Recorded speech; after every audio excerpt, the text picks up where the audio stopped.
বাবা দেখ তো ফোনটার কি হয়েছে, কথা শোনা যায় না। স্পিকার চলে গেছে মা, সমস্যা নেই। আজকে অফিস থেকে আসার সময় একটা ফোন, স্মার্টফোন 20,000 টাকা নিয়ে আসতো, রাখতেছিলাম। 20,000 টাকা দিয়ে কি করবা? আমার সঙ্গে বললাম না যে ফোন কিনে দিব। অনলাইনে কিছু জিনিস অর্ডার। বাবা তোর মার টেলিফোনটা এনেছিস?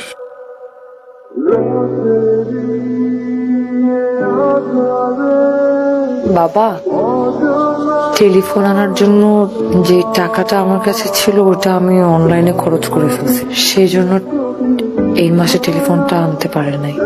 নেক্সট মাসের বেতন থেকে কিনে দিবে বলছে। মা, আপনি ততদিন চাইলে আমার ফোনটা ইউজ করতে পারেন। সমস্যা নাই।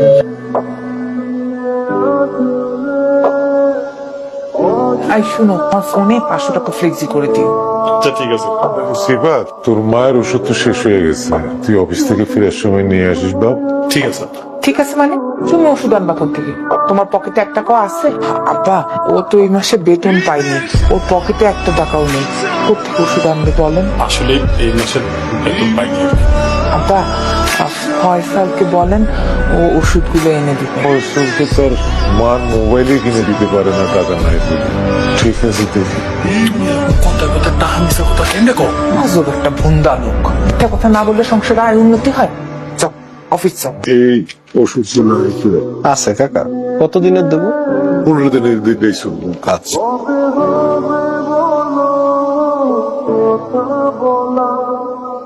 কাকা 2230 টাকা দাম হয়েছে। আমি ওই 2 দিন পরে এসে টাকাটা দিয়ে দেবো।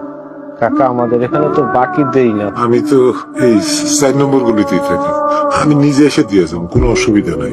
আপনার আমি চিনি কাকা, কিন্তু মালিকের খুব প্রেশার, আমাদের বাকি দেওয়া নিষেধ। দিন করে দিয়ে দেবো, তুই চিন্তা কর। আচ্ছা ঠিক আছে। তুমি কে বাবা? আপনি আমাকে চিনবেন না, এটাই তো স্বাভাবিক। এই বাসার দিশা ম্যাডাম আছে না, উনি আমাদের ব্যাংকে 15,000 টাকা মাসিক ডিপিএস করেছে। আম্মা নাকি ডাকে? দেন ডিপিএস এর টাকা দেন, ডিপিএস 15,000 টাকা দেন। তোমার সাথে আমার একটু কথা ছিল আর কি। এইভাবে ভাড়া বাসায় আর কতদিন? আমি ভাবছি আমরা একটা ফ্ল্যাট নিব। না মানে এখন না, টাকা পয়সা জমায় তারপর একটা ফ্ল্যাট। আমার খরচ, তোমার খরচ। আব্বা আম্মাও একটু খরচ। না মানে ফ্ল্যাটটা কিনলে তো আব্বা আম্মাও আমাদের সাথে থাকবে না। বড় ভাইরা ডিপিএস খুলছে 15,000 টাকা। সাথী, আমার শরীরটা খারাপ তো, কয়টা কাপড় ভিজেছে, একটু ধুয়ে দাও তো। ভাবি, আমার তো আসলে একটু হাতে ব্যথা। মিথ্যা কথা বলো কেন? এই তো তুমি মোবাইল টিপতেছিলা, মোবাইল টিপার সময় হাত ব্যথা করে না? না সাথী কি হয়েছে? কি হয়েছে বলো? একটু হয় নাই। শোনো, আমি আর 1 মুহূর্ত এই বাড়িতে থাকবো না। এই মুহূর্তে তুমি আমাকে নিয়ে বের হয়ে যাবা। এই বাসা থাকবো না মানে কি হয়েছে? আমরা আর এই বাসায় থাকবো না। 2 দিনের মেয়ে আসতে পারলো না, ও আমার মুখে মুখে তর্ক করে। এখান থেকে সরে গেলে আমাদের জন্য ভালো। এই একটা চান্স পাইছি, চলো আমরা বের হয়ে যাই। বাসায় কিছু হয়েছে? আব্বা, সংসারটা তো এখন অনেক বড় হয়েছে, ওদের মধ্যে মানুষজনও বাড়ছে। আমি তাই সিদ্ধান্ত নিয়েছি আমি আপনার বৌমারে নিয়ে আলাদা হতে চাই। কি বলতেছো তুমি এগুলো? তো মানুষ ঘরে কোথায়? আমরা যারা থাকার তারাই তো আছি না। তোমার যে টাকা দিতে বলছো মাসে, তা তো আমি দিচ্ছি না। কিন্তু তার বাহিরে আম্মার যা লাগে, আম্মার কি আম্মা আব্বা তো দেই না, দেই না। তুই সকালে যাস, রাতে বাসায় ফির। তুই কি জানোস বউ যে আমার বউয়ের সাথে খারাপ ব্যবহার করছে? আমি ডিসিশন নিছি, আমার ডিসিশন ফাইনাল ডিসিশন। ভাইয়া কথা শোনো ভাই, ভাইয়া সাথী আর ভাবির ভিতরে আমরা ভাইয়া ঢুকতেছি।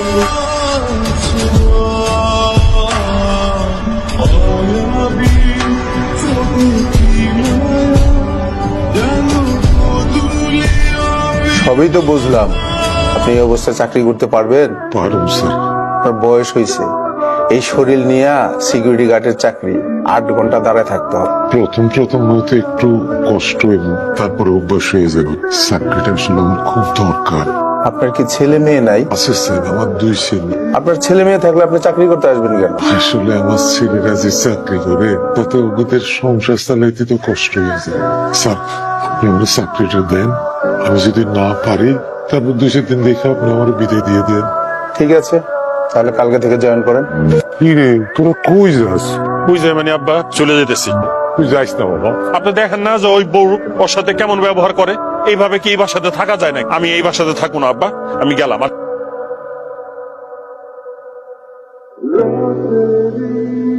এটা কি মা? এটা কি? আমি যে অফিসে চাকরি করি সেই অফিসের সিকিউরিটি গার্ড আমার বাবা। এই ড্রেস কেন বাবার গায়ে? সাথী, এই সাথী, এটা কি? এটা কি? 35,000 টাকা আমি বেতন পাই, যে জন্য 5টা পয়সা খরচ করি। আমার বড় ভাই চলে যাওয়ার পর আমি বলছি বাসার খরচ লাগুক, মায়ের ওষুধ লাগুক, আব্বার চিকিৎসা লাগুক, সব খরচ আমি দেখবো। আম্মা বলছিলাম আমি বাবার গায়ে সিকিউরিটি ড্রেস। আমার বাবার গায়ে সিকিউরিটি ড্রেস কেন? আমার অফিসের গেটে আমার বাবা সিকিউরিটি গার্ডের ড্রেস পরে স্যালুট দেয়। ঘরের সব খরচের টাকা আমি তুলে নেই। এই ড্রেস কেন? হয়তো মার টাকা লাগবে, তা না হলে বাবার টাকা লাগবে। তোর মতো মেয়ের কাছে বলতে পারো না। বেড়া, তুই উঠে যা। বেড়া, আজকে থেকে তোমার ছেলে একটা ছেলেই থাকবে। এই, বেড়া, বেড়া, বেড়া, বেড়া, বেড়া। আমি তোর বাপ, আমি এখনো মরি নাই।